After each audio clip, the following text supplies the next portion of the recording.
If you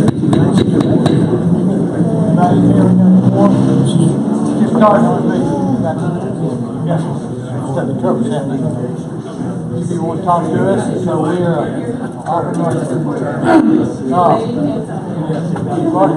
let's get started. Good.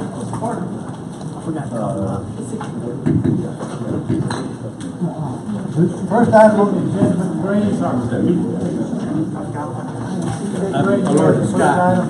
Which one is that? Okay. Oh yeah, I called the people that were on that the petition. Talked to the neighborhood association. Laura McGee who everything's okay with it, so we'll go ahead and move forward. Yeah. You're good.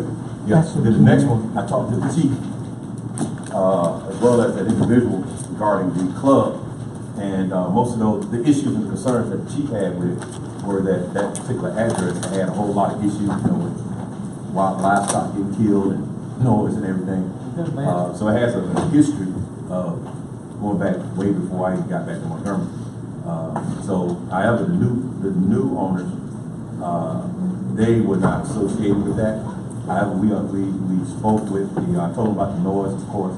So the chief and I, as well as the individual that owns the club, owner is here. He understands what we're going to do is we're going to allow him to get it. The chief understands too that if there are a lot of police reports or a lot of issues, then what we're going to do is we're going to pull their liquor license. And I spoke to them about it. They understand it, and the chief asked me. He said that if they do come to me and tell me to pull the license, he wanted to know if he had my support and okay with it. I told him I was okay with it. The individual also understands that. Plus, I spoke to him, and he understands the potential for noise. So those are the things that he needs to probably deal with going forward. But yeah, but I told him that. Yeah, so I explained to him that he will have to invest in security because of a lot of that shooting and stuff, or the issues that happen outside the club. He would still be allowed because of his address. So I don't know if he can be. Kim, what do you have to do to invalidate a license like that? I don't know. The council has to revoke their business Give them license. show cause We're here. not revoking the license, Yeah, we they revoke can business pull license. Whether we give it or not. But we can pull the Appeals. business license. Predicated on the issues that he was just talking about. Yeah, I mean, they come before the council for show cause when But that would be a there's calls 2 for week. service and things like Could we close them at that juncture and not have them open until they came back to the city council? No, that. No, not without. just overcrowded. So how would that go? I mean, they're coming to us right now is approval for the liquor license, but nevertheless, you tell me that we can't We revoke that. concur in the Yes. issuance. It's your next meeting. Yeah, it's your next meeting, William. You just make a motion to have a show cause hearing, Okay. and that you want them to come before the council. But then you, So we turn them down. He still go to the chief. with the show cause, you got. Okay, well, we have to do it on our end. But once again, the chief asked me if he would have my support for that. He understands it, the other individual understands it.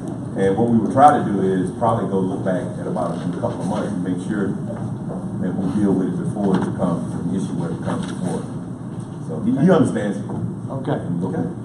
Item number 2 is just to carry over the Coliseum Food Mart. They weren't here last time, so see if they show up today. Okay. Item number 4, there was a lot of discussion on this one.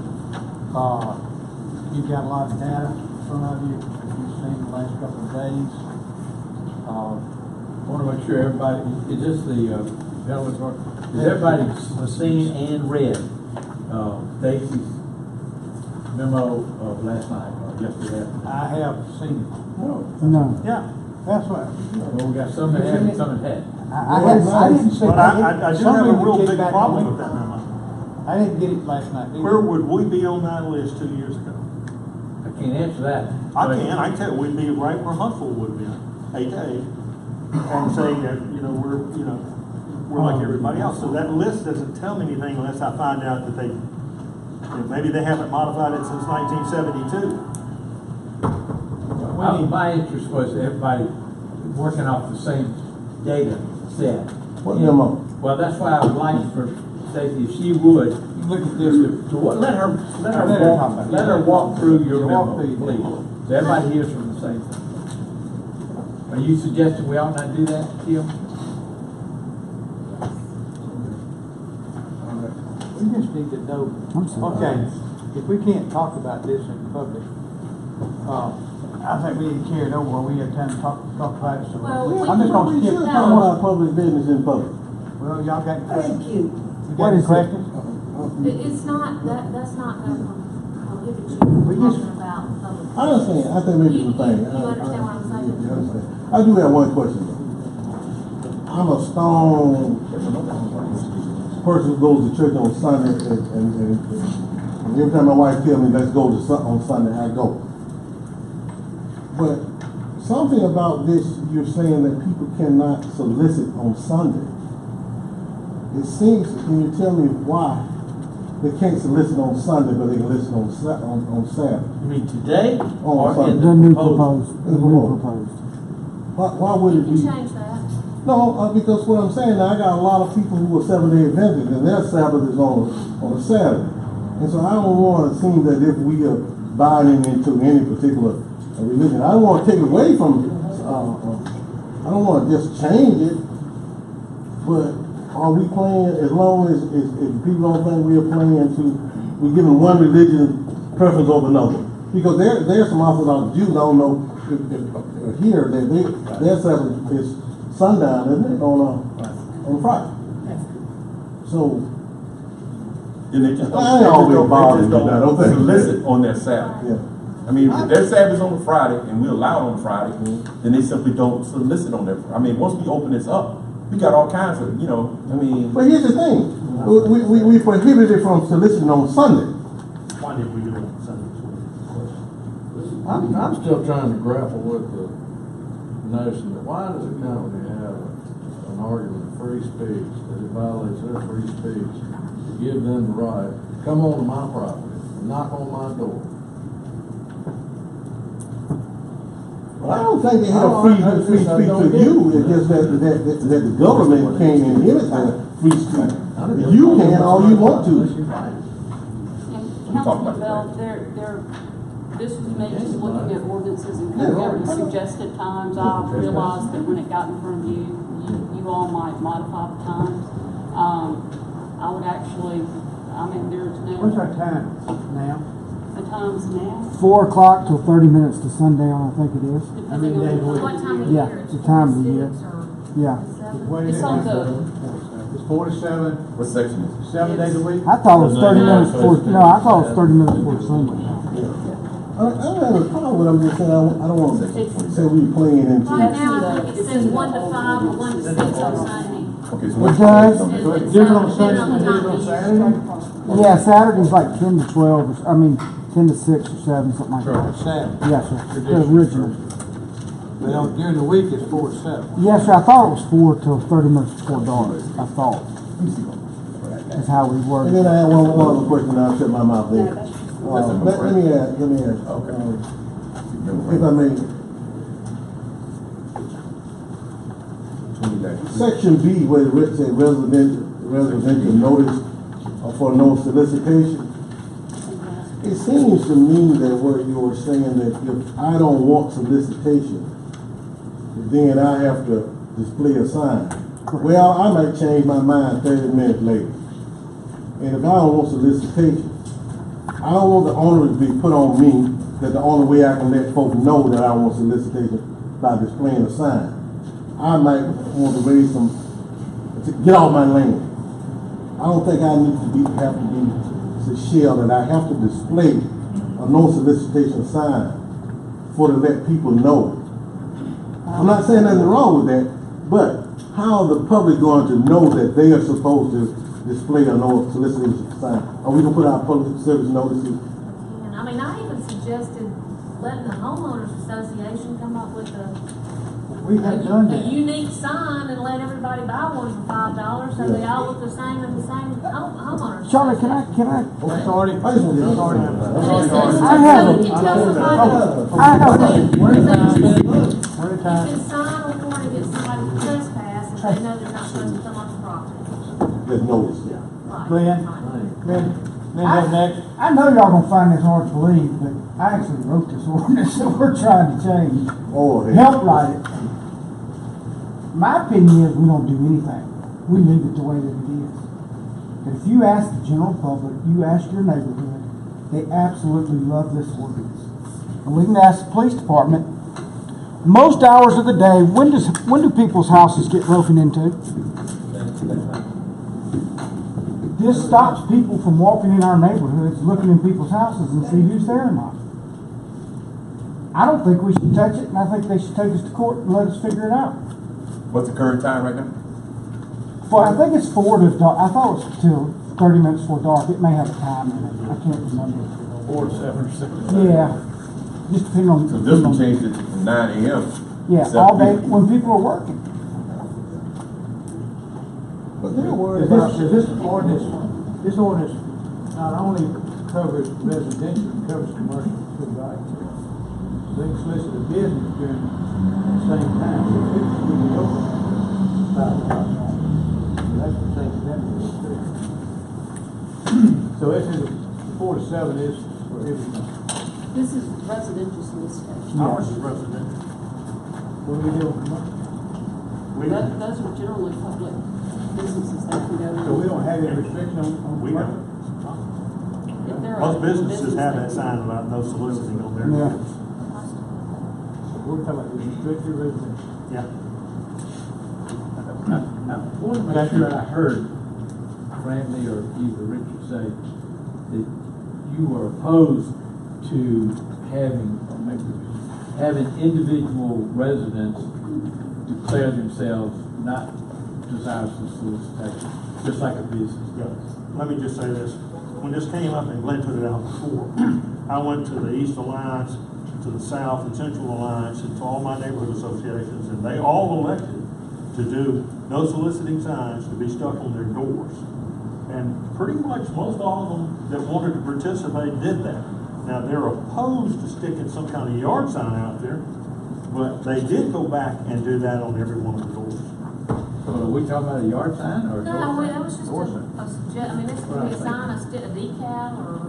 it says entrance to the property. That's again, language that most of the ordinances use. But Have you're used, straight, and where you put it on a pole or where you put it on the or door, if they see it, the See, my entrance to wife the don't property want is to to stop them from coming onto the property. If they want to put it on the door, then they can't knock on the door. But the only thing, if I may, the only thing I'm saying, I don't have any idea. I'm looking at the word and you say any occupant of a resident or occupant of a multi-family dwelling who desires not to have solicitors called on said resident shall, and they put a mandatory duty on them to do something that we're telling them they gotta do. Well, I mean, I think if I don't want, I should be able to put it any way I want to. You know, I don't want to, I want to put something on a resident. And then some smart lawyer, smart active lawyer comes back and sees a loophole in it. Because if you're putting the onus on a resident to do something and that person comes in and solicits, then if we take them to court, you say, hey, the resident did what they're supposed to do. So, well, I mean, it's gotta be, they've gotta have, I think, Ken's here, but I mean, you know, when you've got a trespass, you've gotta have a notice that you're not.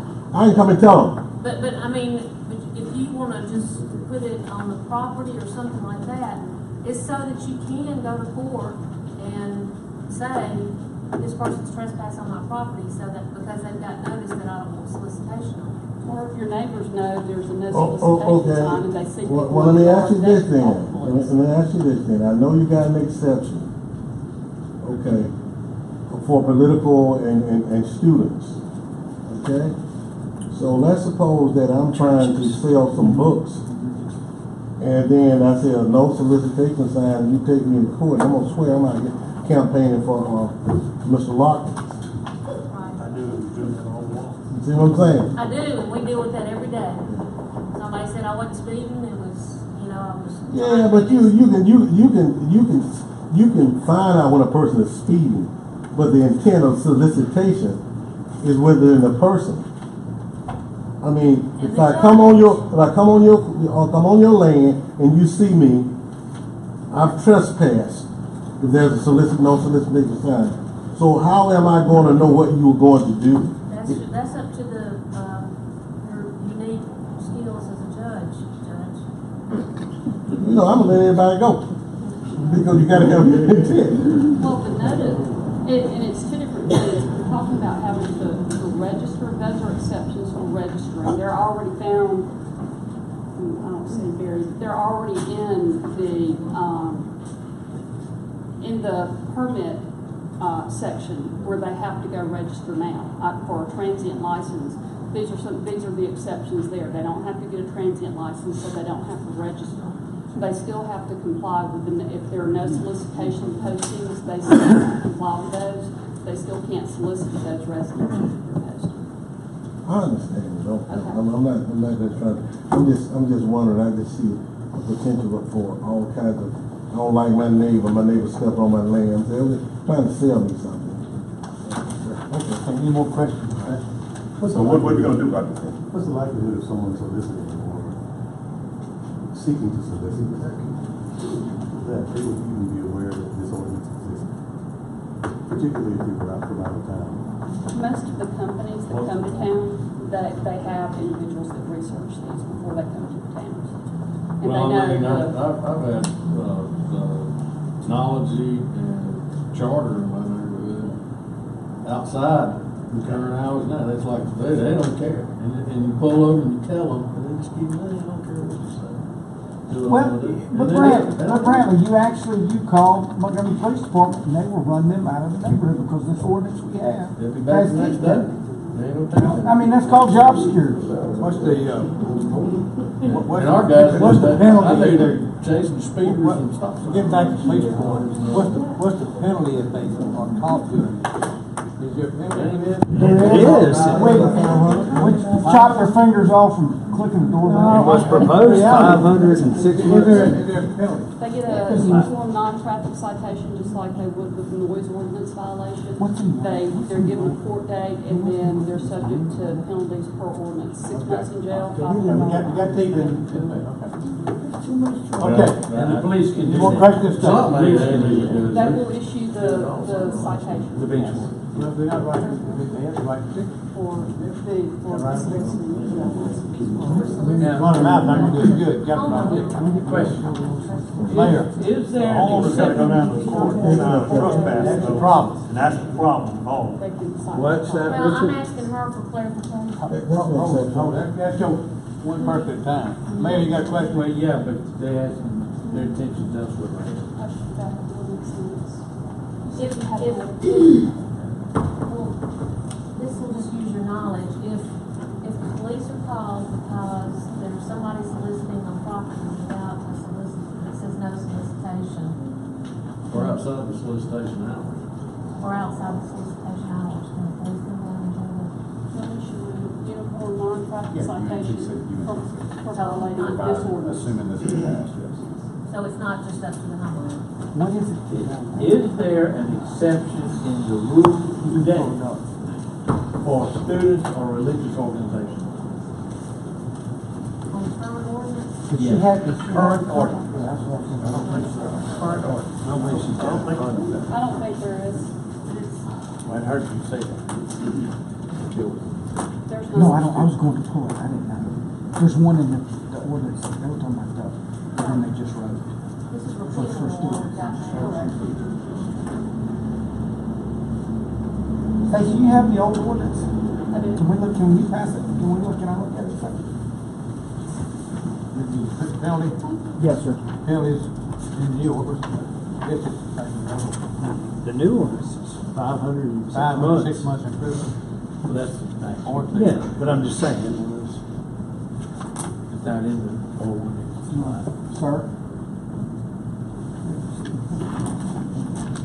Look at your penalties, don't get penalties. Well, it's gonna be saying with violation in ordinance, it's gonna be. It's a misdemeanor, Yeah, correct? yeah, it's gonna be a maximum 180 days,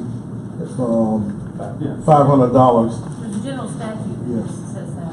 That's what that was got. So even if it's It's not. already in the same thing. Just like any other They'll violation. do that. They $10.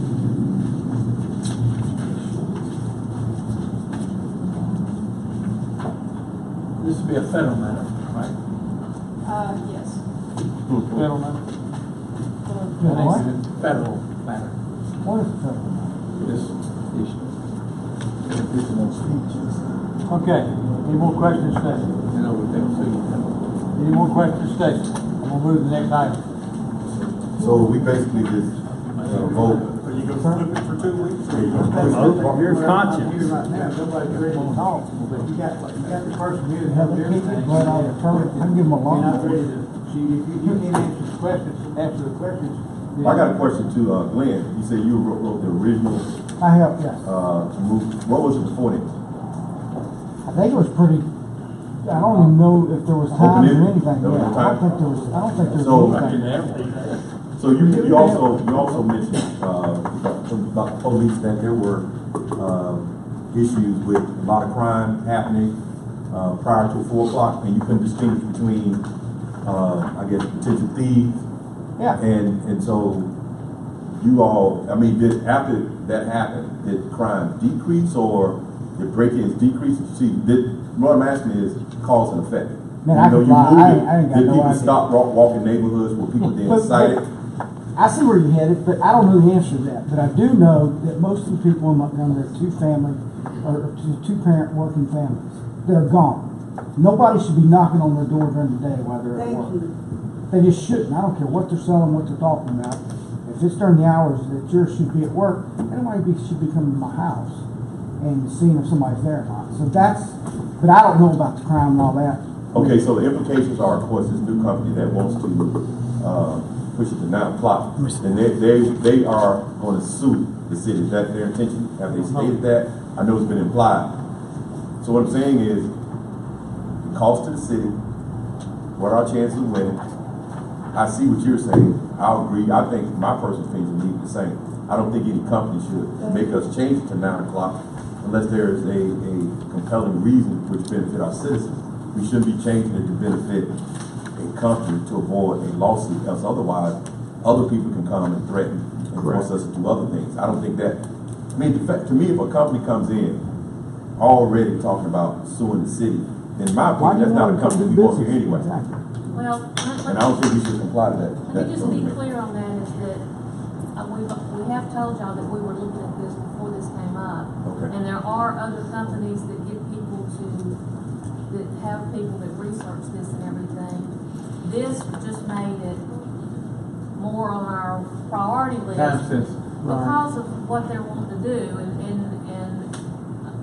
we know how you feel about the ordinance, but we're trying to get in line with giving everybody the opportunity, as what the Supreme Court says, that they get, for using public roads and exercising their rights to First Amendment by being able to use this and sell this stuff. And again,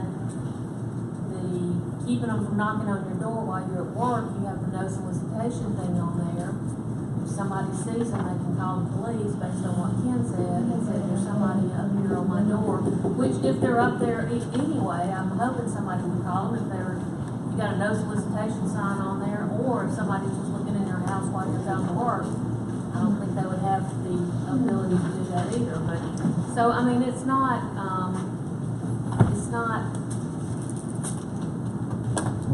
necessarily, Can I ask Ken one time question? Can I ask Ken one time Everybody got question? questions. I think the reality of it, you're not ready to vote.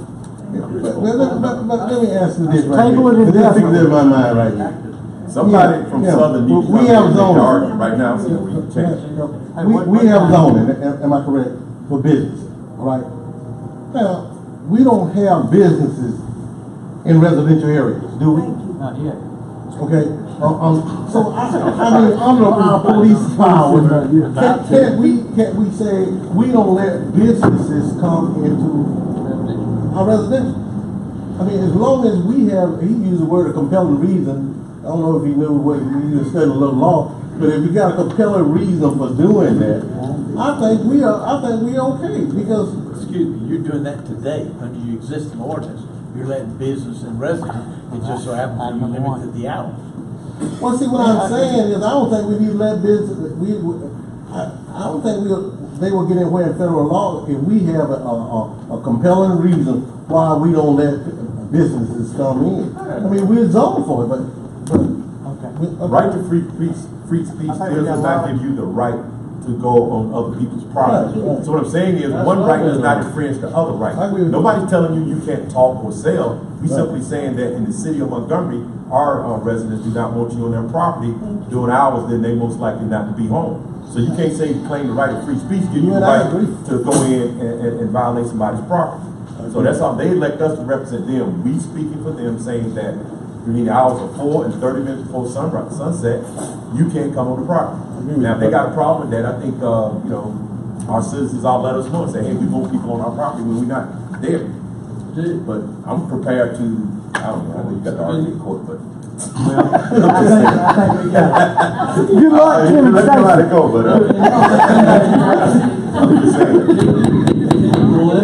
Can you limit it to where they can only leave information? With, you know, maybe at the curb or the entrance to the property. They're saying they got the right to come on my property. And I'm forced to go by a sign and tell them not to come on. The U.S. Supreme Court action, yes. They said that. Y'all are all free, live in a free land. And also sports bet too, so. Yeah. Any more discussion? It's gonna get number 5. You really ain't a free land. Okay, item number 5 is the sale of piece of property, waterworks, going to the hotel, so pretty nice scenario. Anybody got any questions on number 5? Okay, number 6. This is, Robert, you got anything about number 6? Mike, oh, you got that, Mike? I'm sorry, Mike. I'm sorry, I read the bikes, I thought it was. The bikes, this is the. Yeah, this is for a bike share service. A lot of cities across the United States have them. It's a quality of life issue for tourists and also for the citizens that live here. What would happen is we would allow companies to set up locations where people can come and rent bikes for 30 minutes at a pop, an hour, 2 hours. You would pay probably $1 to $1.50 per 30-minute ride. Ride it wherever you want, and then return the bike at a predetermined location. Anybody got a problem with this? I was reading on. I don't, I think I've sent you some stuff from Jeff and other people, just to, you know, look at, make sure that some of those ideas are incorporated from our bike clubs that have seen these all across the country. I think it's a great thing for us to have. Indeed, and we had a multi-departmental team with representatives from Chief of Staff's office, from planning, from legal, from Joe Hicks, from engineering, the works to make sure that this is definitely scripted correctly on the front end so that we don't have problems down the line that lead us to tweak it later. We also spoke to other communities that already have bike share operations in place to learn from their mistakes. So it's been positive other places. Yes, indeed. Okay. Oh, and in those places where it hasn't been positive, the ordinance is scripted in such a way that we can avoid their pitfalls. Yeah, I did a little research on Seattle's bike program, and they came out like this, and the company started, and when it started to fail, Seattle decided they wanted to take over. So the city actually took it over, and then it failed again, and now they got another one in there, this time not run by the city. I'm okay with it as long as, you know, somewhere along the line, the city don't decide that, oh, we need to run the bike program. Oh, no, we don't want to do that. Okay. Is this one based on a credit card? It is. So as long as it's on the man's credit card, it's fine. Credit card or to bill it through your smart. Will any of the share program bike be on city property? They could be, but in order for them to be on city property, they first have to go through the development of our departments to make sure that they aren't over utility lines or infringing on businesses that might be. They'll actually have to come before the council because it's going to be a license process. They'll have to be circulated internally to make sure that it's not going to impede traffic or be with with the utilities, just like the other licenses that we give for cannabis and everything else, they'll make an application and they will indicate that they're working on an application. It'll be circulated through the internal and utilities, and then once they get that, they can get that, have that permission that will have basically just a resolution, kind of like a taxi franchise resolution where we're just giving them approval, the council's giving them approval to be on city property or city property. And they take the liability. And then they take that and get their decal or whatever from their permission from finance, and, so we'll know that it's covered within the cities and the utilities, and finance has got them. And they take the liability. Right. Will we, And indemnify us. will we actually see the potential bike share locations? You know, so that the city council is looking at it, we can actually see where they are in our district, so it might, if there's any concern or something, you know, because just having a license doesn't mean anything if you don't know exactly where their bike share locations are going to be, because it's more like, that's where they'll be doing business. We've asked them to put, to include a sketch of where it's gonna be. We'll put one in In the the application, Location. process, so it can circulate also. Okay. This isn't a residential. Chantilly Park. Right, it's all down We there. could, Yeah. if it's on public, everything. I understand that. Atlanta Highway, yeah. Intended for a residential bike program. But what if they put one like over in Von Road Park or something like that, put some bikes there, and people want to ride through the neighborhood? I mean, that'd be a good place to go park, rent a bike, and then ride through the neighborhood. I don't know. I can potentially see that happen. Yeah, that Yeah, they could ride by your house, say hello. Yeah. Soliciting, Between the hours. Yeah, so the one that they ride the bike, you know. Just saying, it can happen. All right, any other questions? Okay, next item. Number 7. They do not have a business license. Revenue has tried since December to get them to come in and do something. Have we not seen them before? Yes, 3 times. They're not ready It's for time me to go on either. business. They came in today and paid $200. No, it's a total amount.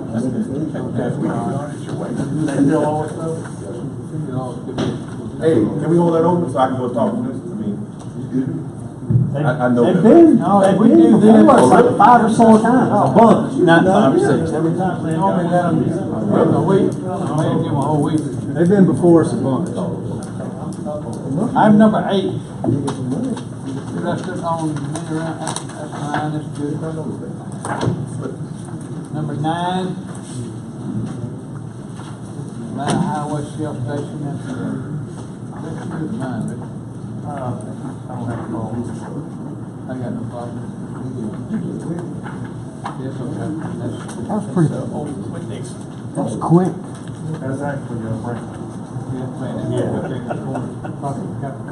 Very quick. You okay with that, Brandon? Good, man.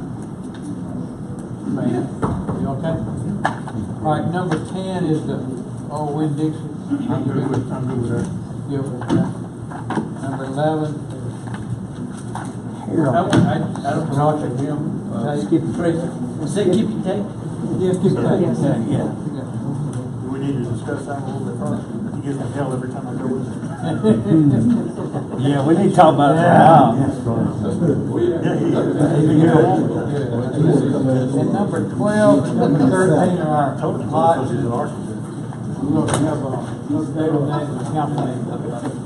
You got some updates on those? Excuse me, does he? Yes, sir. Yeah, I thought he. Hold it, chapter. You always say. Wait, give us the numbers you got. Tonight you'll be approving 478 nuisance violations. Year to date, we've responded to over 80,000 complaints, total involving all aspects of our department. Specifically nuisance complaints, year to date, we've responded to 6,551. And of those 6,500, we've had 5,000 violations. And again, tonight y'all be approving 478 for tonight's resolution. Thousand violations. The lien data is now being uploaded to open data for the public to see that. See, good, that's right. That's good. Bring attention to it, but when you got, we don't have 4 months in on, that's 5,000. Charles, this is down. This is actually down. Good, maybe we get their So it's attention. working, yeah. Yeah, maybe get their attention. All right, good. Okay, I've got, one other thing, I got a resolution in front of me that we got an election going on today. Mr. Burkett was to win. He will have to resign tomorrow. And we will have, I've got a resolution here to call for special election. And we have researched this. The election would be, let me pass these out to everybody. Time for qualification on June 5th is passed, right? It's not qualified.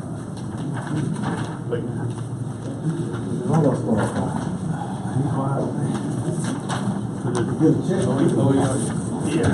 You got one? Everybody got one? You got one? No, I gave one to him. I didn't know. Got half a personality. All right, maybe you have one on two, and you got one, Brenda? Okay. In reality, I just say, it basically says that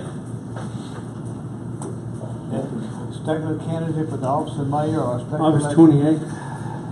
So it has to be August 28th election day. And next Tuesday we start the qualification time. I got a question though. All right, so polls don't close to 7. We'll be down on council meeting by then. All right. So we're just going to pass it and then, okay. So they have to start qualifying next Tuesday if he wins it. Right. How long you have to qualify? A week. That's the only way I could figure to do that. 1 week clerk? Y'all do it somewhere different. No, I was just trying to, 30 so we'll minutes, pass it Monday and morning. if something crazy happens and he Mayor doesn't. can veto it, Okay. and that would kill it in the wash. So you got 1 week to If the qualify. mayor so desires. I said if something crazy happens and he loses, he then doesn't he win. can veto the resolution. Calling for Or you can just leave it. Yeah, let him run again. Tell him you're happy. If you want for special election, in 7 days, they've got to start qualifying in 7 days. So we won't have a meeting, so the rule of law said. If his term, if he wins, his term starts tomorrow, according to the Constitution. All right, everybody work know where we're at, okay? Okay, we have some people want to talk to us this afternoon, and the mayor would like to have a little executive session as soon as we get through with this, so, let me, call on Michael Thornton. I just want to say thank you first for this opportunity. Michael Thornton, representing New Heights for Youth.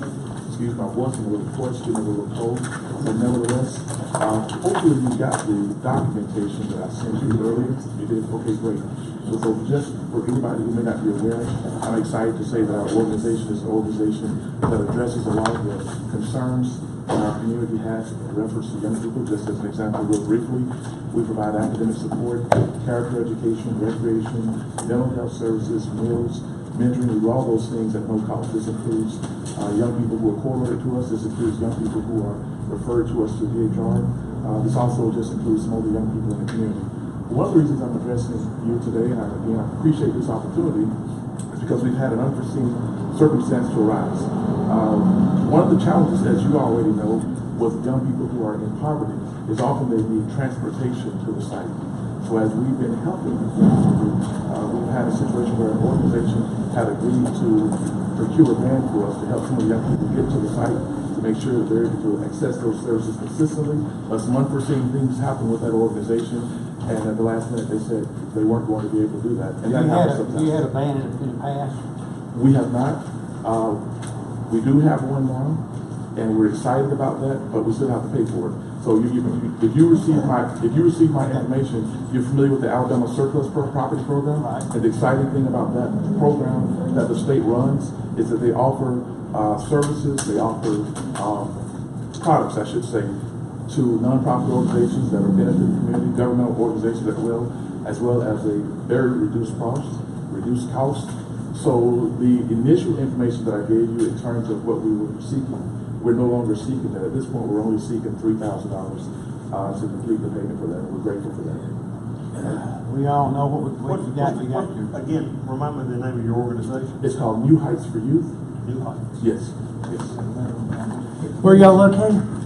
Okay, so we are We are currently located at the Nehemiah Center. We're facilitating programs there. We have a number of partners, and they've allowed us to facilitate some programs there. We're excited about that. Larry not here. No, he's in but Betty is. Betty. Well, Councilman Larkin and I. You got the information? Did some monies If to you do get that information, to the surplus, state surplus. What did we do it out? Did we do it from 618? It was, yes. But if we give it to him, it can't come from 618 games. Well, we would do it the same way. I think we would do it, Barry and Craft, it's recommended that we do it directly with the state surplus and not. We're just paying for the vehicle. I think everybody knows what to say. Well, he said he's already paid though. No, what the state does, the surplus property program, they allow you to get it, they give you an invoice, and they give you a little bit of money. Exactly the same situation. Okay. And just in response to a question that was asked, someone asked, have you had a in the past? I just want to say to that, as a result of that, what we had to do in the past was we had to turn away some of those DHR referral kids or some of the others who needed the services, and we don't want to continue to turn them away. So that's why we wanted to go ahead and do that. Because the services that we provide, we charge nothing for it, and the people who work with the organization, none of us receive a dime for what we do. Thank you very much. All right, thank you. Well, we're gonna give it to the state surplus, and after them, the checks are gonna go to the state. Thanks. Who's the check to go to? This is St. Moore, Boss Youth League, Boss Youth League.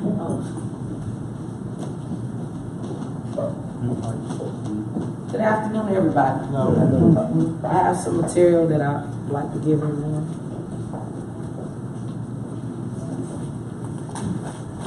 Pass out my funds as well.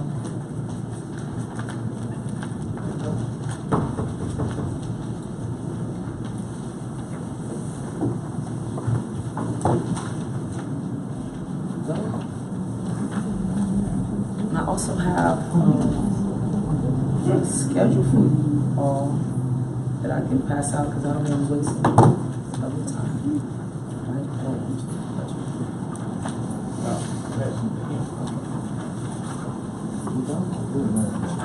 Did you? Sorry.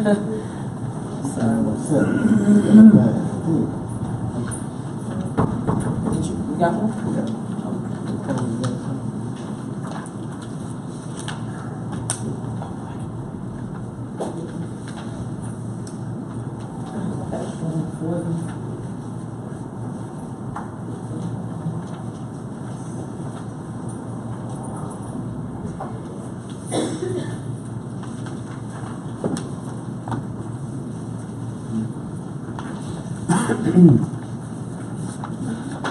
My name is Corleen St. Cyr Moore. I'm the CEO and co-founder of a program called Best of Student Shooters Boss Youth League Fund. We've been operating for approximately 7 years, and we are a 501c3 organization. We teach kids the fundamentals of basketball and also entrepreneurship. Our mission is developing students into healthy leaders and entrepreneurs through discipline, dedication, and development. One of the things we do, we make sure that the kids that in our program, they denounce any gang or any negative activity in order for them to be involved in our program. We offer our program for free. I heard this, the gentleman that was here earlier that was talking. So we offer many of the same things as far as the services that we offer them for free. We're all year round, and we're basically teaching kids entrepreneurship through the game of basketball. Do you operate in school gymnasiums, or where do you operate? Yes, we partner up. We have some partnerships with school systems as well as private entities.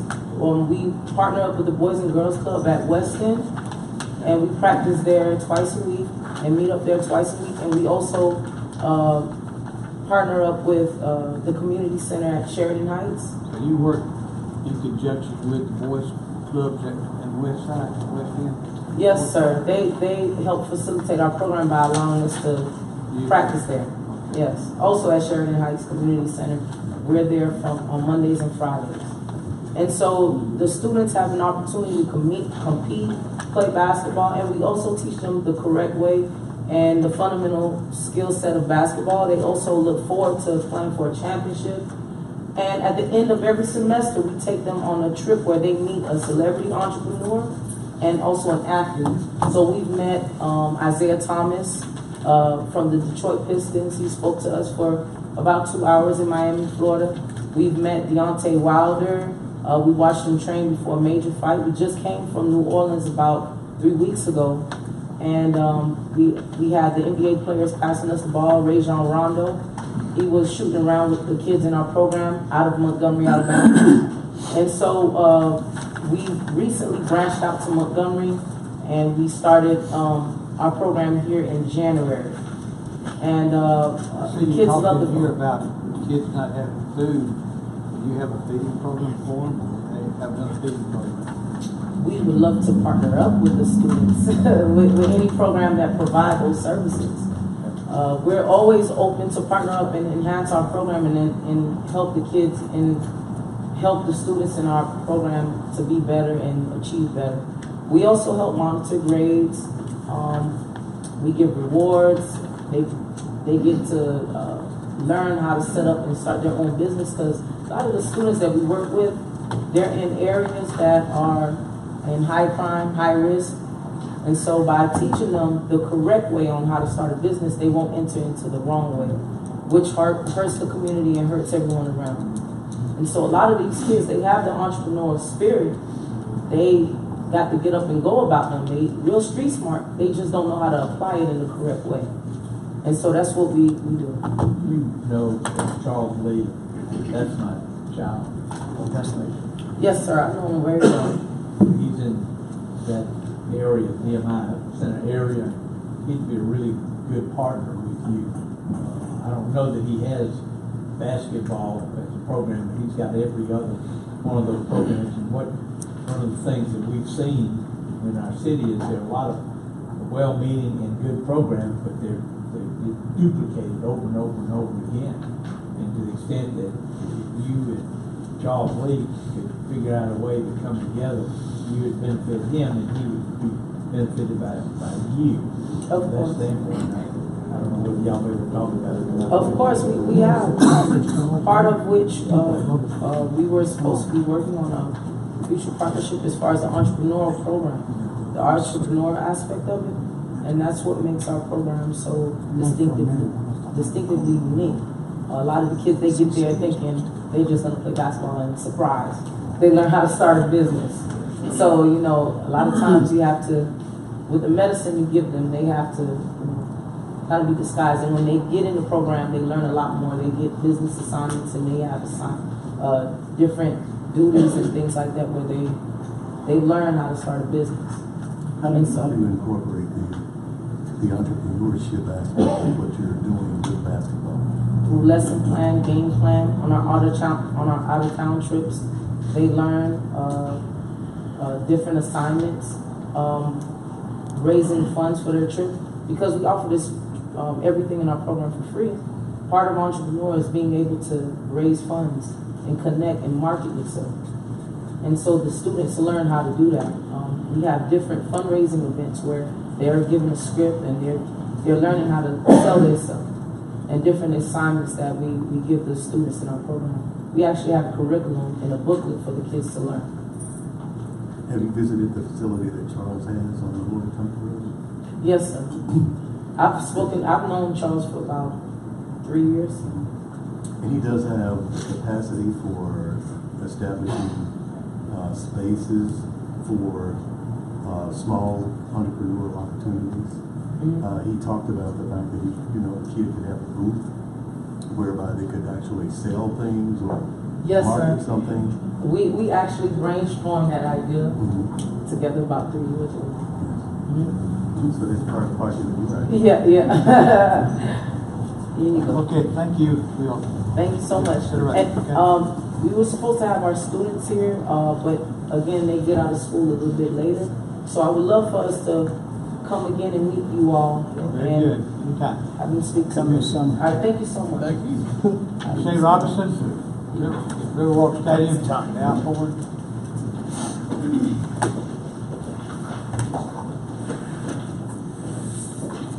Hello, how are you?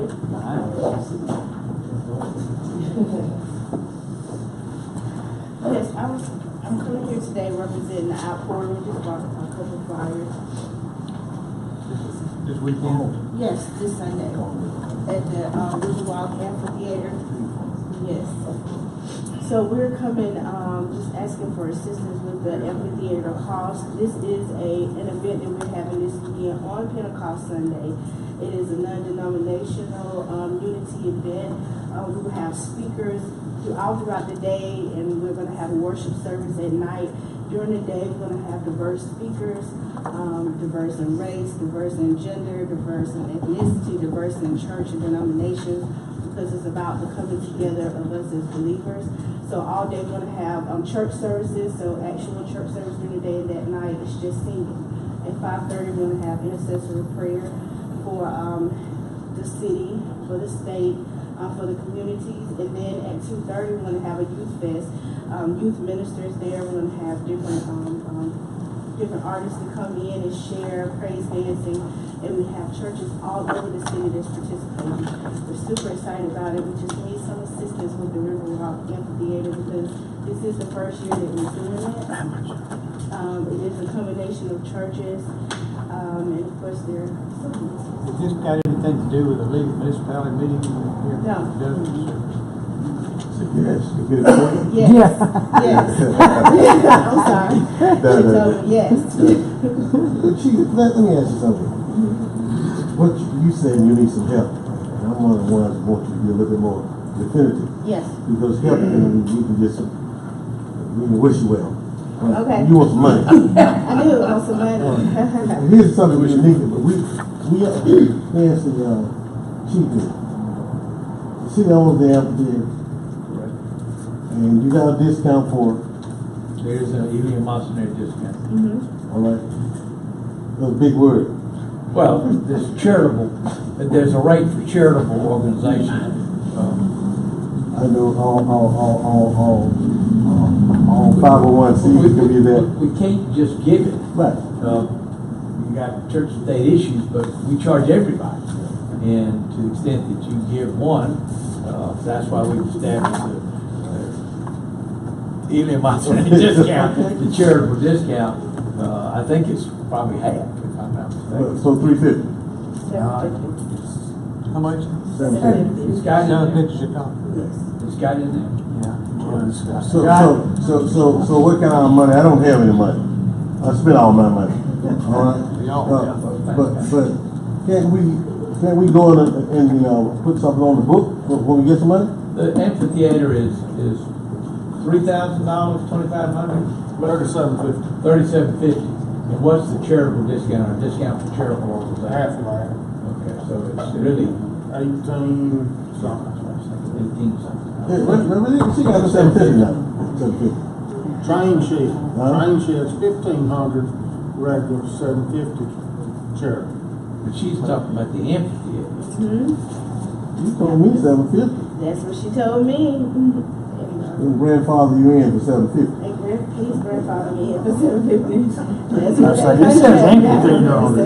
Yeah. You got that traffic Yeah.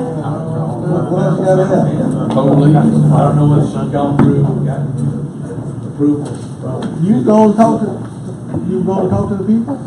Yes, as a matter of fact, I was going to head down afterwards. You have a contract? I have a copy of the contract that we signed, but I don't think the price is on there at all. You got a contract, no price. Hey, she did that. You talking about, who you talking about? Oh, here it is. Call Fred. 1-800-FRED.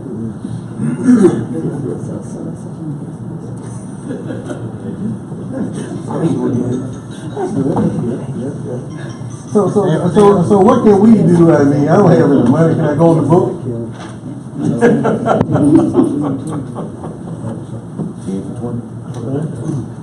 Can somebody lend me some money? I'm sure.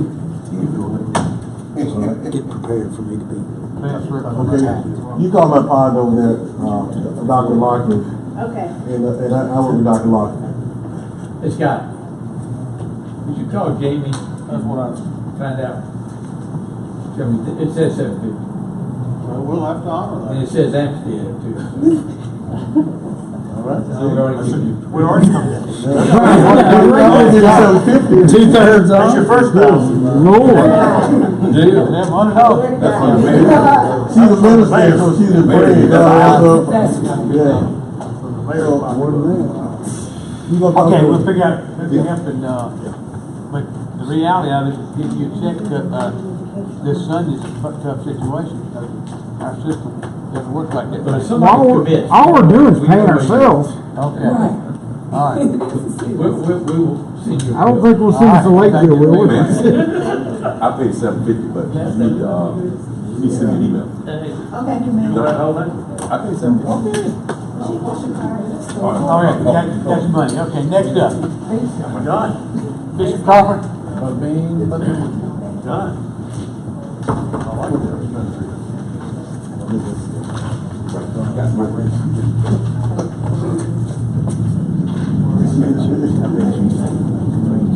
I want to pass this out. Some of you, most of you already have it. I think Bishop Crawford. I should have his. And let's see.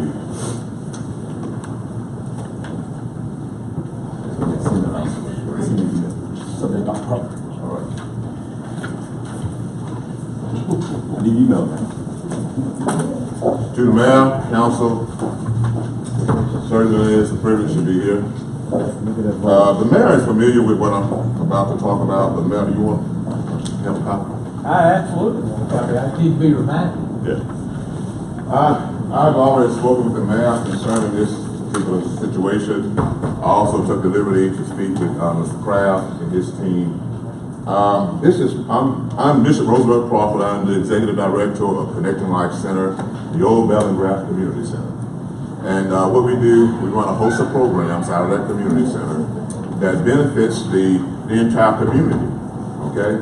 But first of all, when we first went into that community center, it was back in, I believe, in 2008 and 2013, when the mayor made a plea to the clergy in the community, said, get involved to help curb the crime in our city, and especially in that area. So we got involved with that, and we focused on running programs that were for that particular purpose, to help curb the crime and violence in that area. So what we do, we run a host of programs, not just dealing with crime issues, but we run a host of programs. We take a holistic approach. The community center serves the entire community. The community comes in there, they use the facility for their family reunions, we even have a wedding there, we even had a funeral there, for repasts, for baby showers, for parties, and all that kind of stuff that connects with the community. So it's very important. They look at the community center as a place where they can come and not that far in vicinity of their homes. And so we do a lot of that. We also serve as a hub for all different kinds of nonprofits that don't have space to do their particular events and things of that nature. They come in there and they use our center. We do a whole host of things of that nature. So this, what I have before you, is a invoice. Now, I was receiving funds from a councilman, and this invoice here that was submitted to the city, they told me what I needed to do. They told me to itemize what I needed on the invoice, what they needed on the invoice. As you can see, I did that. Back in September of last year, they approved it. This is a documentation where they approved it. So, the city approved it. So I thought it was okay, you know. As you see in the letter that was sent me, it said, thank you, Bishop Crawford. I received the attachment. We are satisfied with the documentation. Thank you for all of your help. So I thought this was taken care of. until recently, about a month ago, I believe, roughly a month ago, an article came out in the paper, in the advertiser. And it was dealing with funds that different nonprofits receive from the city, both discretionary and capital improvement funds. I got a phone call from the gentleman, the reporter, and he was asking me questions about, I thought it was just general, you know? So I answered the questions that he asked me, and then when it came out, when the article came out, read the article, I said it didn't sound too favorable for Connecting Life Center. And really the article hurt my center, okay? It really hurt my center, cast a dark shadow on my center. It's important for me to keep a good name in the community, okay? It's important. All I want is just my center name is to be clear. And I understand I'm not trying to get any more funds from the city, but it's important for me because the city block out, the city said I can't receive any more funds. But this, it was based on this, on a document that was approved by the city. I'm wondering, I want to know the question. I need some clarity here. But when I met with Mr. Crabb and his team, I tried to get some clarity with this. I said, why did you all reject this? You approved it. What changed months later? You know? And so I couldn't get any clarity on it. You know? So I want to bring it to the council. I want to do the proper thing. Why did this change after it was approved, months prior to the article coming out in the paper? Why did it change? What changed it? I have Sarah Hill, who's the auditor, that this all came about in a routine way. We audited various organizations that were in seek of some funds from the city, particularly 618 funds used in different ways. And we were able to satisfy all but a couple. And Sarah got involved in it. Sarah, you want to pick up, not pick up, but kind of thumbnail what you've done. And what he's saying is you have an email date September 17 that you received some documentation and all looks good and it was approved. His question is, what happened since then?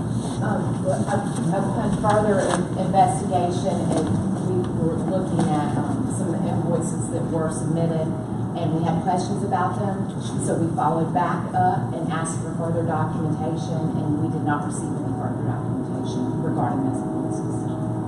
The documentation that we got was from a company controlled by the bishop, and we were never able to get any of the council checks that would document transfer of funds from a corporation that he controlled versus going in. You want to pick up a little bit more further back in why we got involved in it to start with. It was a purchase of computers is what it was really all about. Yes, sir. It was multiple expenditures to this organization, and it was for the purchase of computers. And in the course of the audit, which we audited money given to all districts. In the course of the audit, we reached out to a lot of the organizations y'all gave money to and asked for documentation to prove that the money that y'all gave out of your 618 funds were indeed used for those things. This organization, they provided an invoice for the purchase of computers for over $20,000. It looked at the time to be legitimate. However, once we got into it, we asked for further documentation to show that there was an arm's length transaction, and we were not able to obtain that. Well, while she's there, we got people that give money to. Would you explain to the people when we give the 618 fund that they have to keep that equipment or whatever we get for at least 1 year? Yes, sir. It has to be capital or capital like. In other words, you can't use it to pay the electric bill. It has to be for the things that are requested, whether it's computers or uniforms or whatever. Those things should be kept for a year to 10 years, or if it's for construction or a addition to a building, then there needs to be documentation from a reputable contractor showing that work is done. And Bishop Crawford's case in my conversation, really it was about, we're not saying anything about whether it did or didn't. What we're trying to get is either the documentation to show that it happened. What documentation, Mayor? I guess some documentation. There, you want to pick that up? The documentation the further documentation that we requested was a copy of a canceled check or a bank statement or something to show that the transaction. the money did happen. came out. Okay. Yes, sir. Okay. What we said was until the money is either repaid or further documentation that satisfies the audit requirement. Because this is not only necessarily our audit, but it's the other audit, that we would not be in a position to provide funds to his organization. This is the documentation. We were in dialogue back in September of last year, okay? We was in dialogue concerning what items qualified for the capital improvement funds. Now, there were receipts and things that I did submit for that portion of capital improvement, but the only portion of capital improvement that was in question was roughly about 11,000 or something, really, roughly. But what I did here was, when I submitted this invoice here, and we itemized all of the items on here, it was sent back to me, what I just read. It was approved. And once you say it's approved, this is all we need, then why months later, you decide, no, we need some more documentation. If you needed more documentation, you should have stated that at the time we were in dialogue. Or do you have the answer to that? I'm not sure what he's talking about. Well, show her the. Oh, you're not sure. One thing you said, you said approval is one thing. No, approval is one thing. Okay? You approve the fund. Now with the audit, you come with the audit, you got to show you have it. So you had it, yeah. So you actually did it.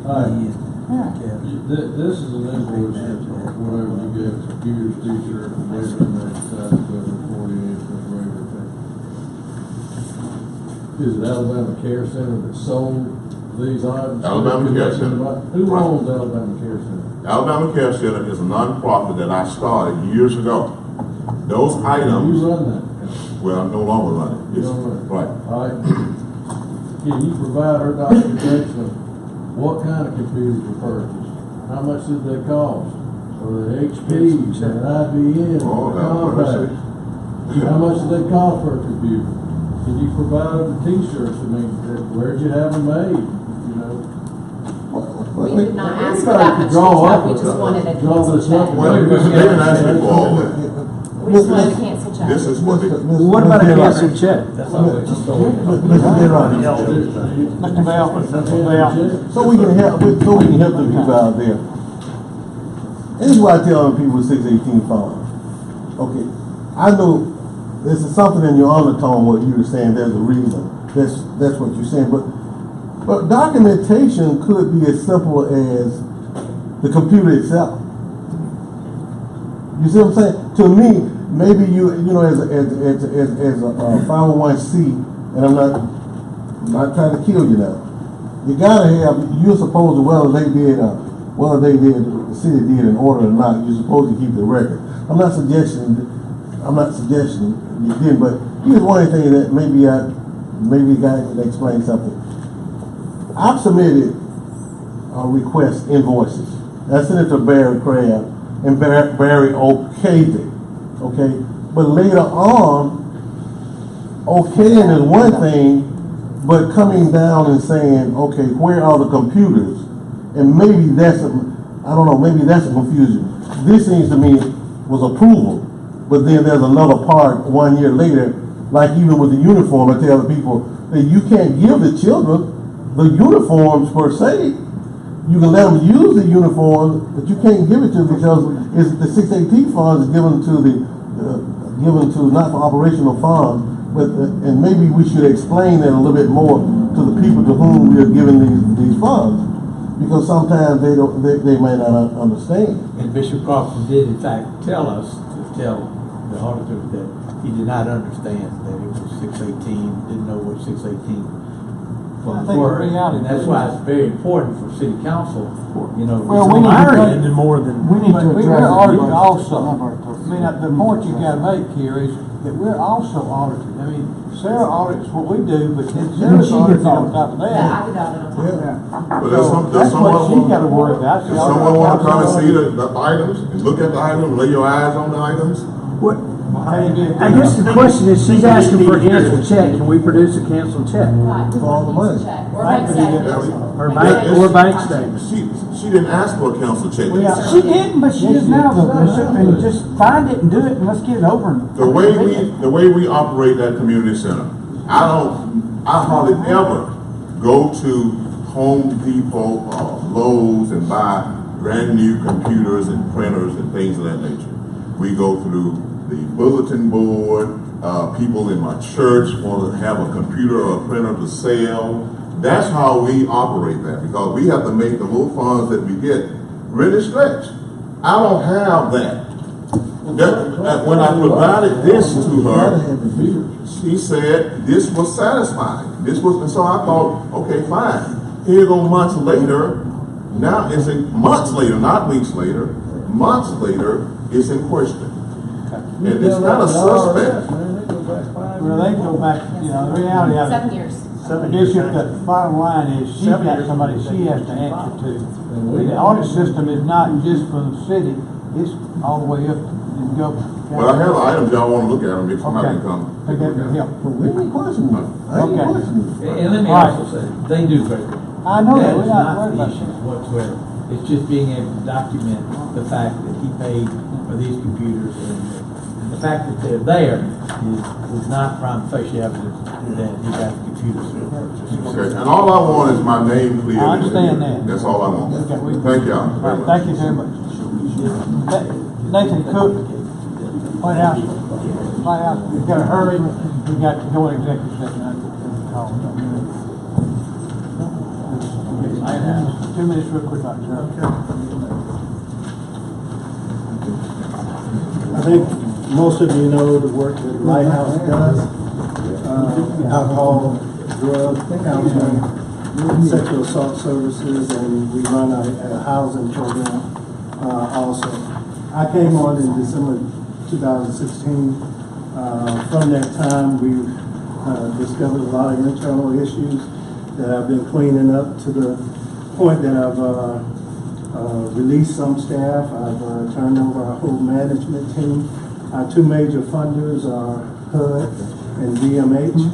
And due to some of the internal issues with DMH, we lost $85,000. It's a $2.6 million agency. We lost 85 with them.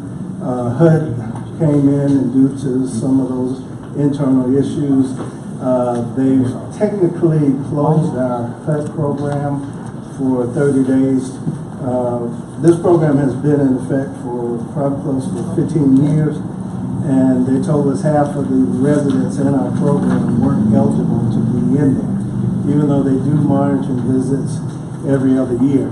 But some of that is their policies and stuff change, and for whatever reason, the managers at that time didn't relay that to the folk in the field.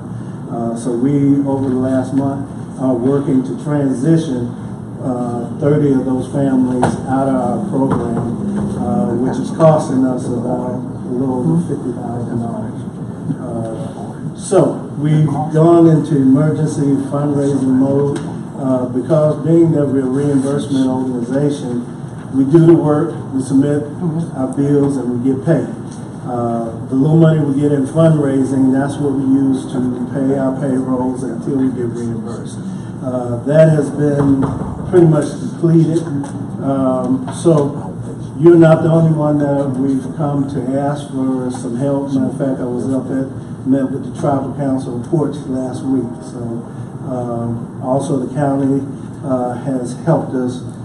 They wanted to make sure that that jail program was secure, so they gave us $60,000 to secure that through the end of the year. But we're needing some funds, just globally. This $57,000 hit from HUD was unexpected. So, anything. Most of us, this is late in the year for us on our financial situation. Anything the city can do for us, we appreciate it. Good program, we know. But we have turned our staff over. I have a new CFO. I have operations director, something this agency hasn't had to look over the day-to-day operations. So I appreciate you just letting me come. We're doing everything. We service a clientele that doesn't pay. So for us not to be there will cause a big problem in the community. You're with them. Thank you for what you do, and we'll give consideration. Hey, Joanne, just a real quick question. $30,000, is that, if you come up with that money, does that money come back to you? Could you in turn pay the city back? I mean, probably not. We're going to lose $57,000 with this not getting paid by HUD for this time that we're transitioning those families. Why did mental health get you? Because my managers were using a billing manual that was 2 years old. So there were a lot of services that we should have billed for that we didn't, and they wouldn't let you go back after the fact. Matter of fact, we wouldn't have found it, but I came in and had folk come in and do an audit because I wasn't happy with what I felt might be there. And so they've gone through us with a fine-tooth comb. We have things operating fine, but there's a penalty when those things happen. Thank you very much. Good luck to you. Thank you. Gentlemen, we need to go into executive session for some legal issues, and I'd like to call it executive session.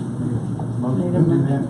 Yeah, real quick, like, can you explain your situation real quick about? 2 seconds. Yeah.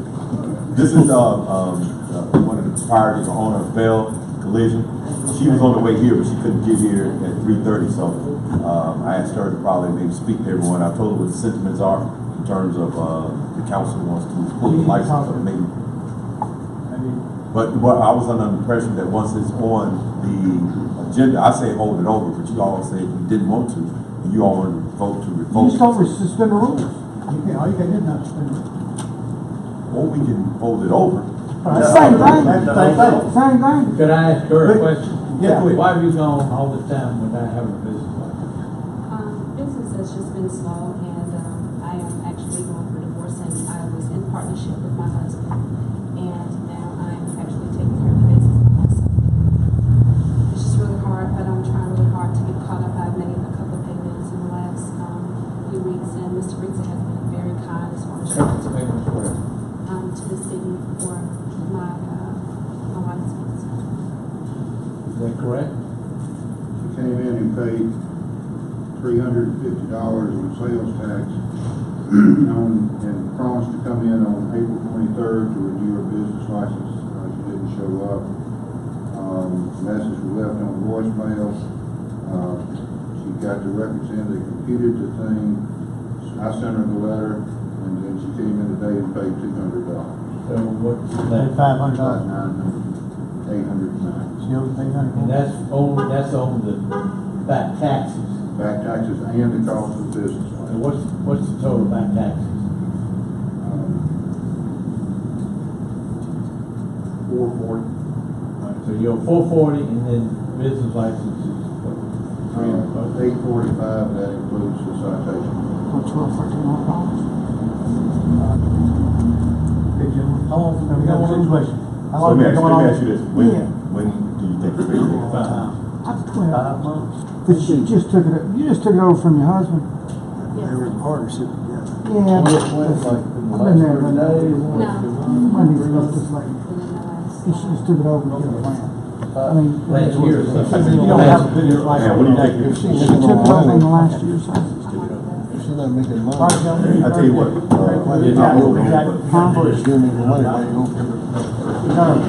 Okay, I need a motion. Okay, we're going to executive session. Need a motion. Yeah, I'll second.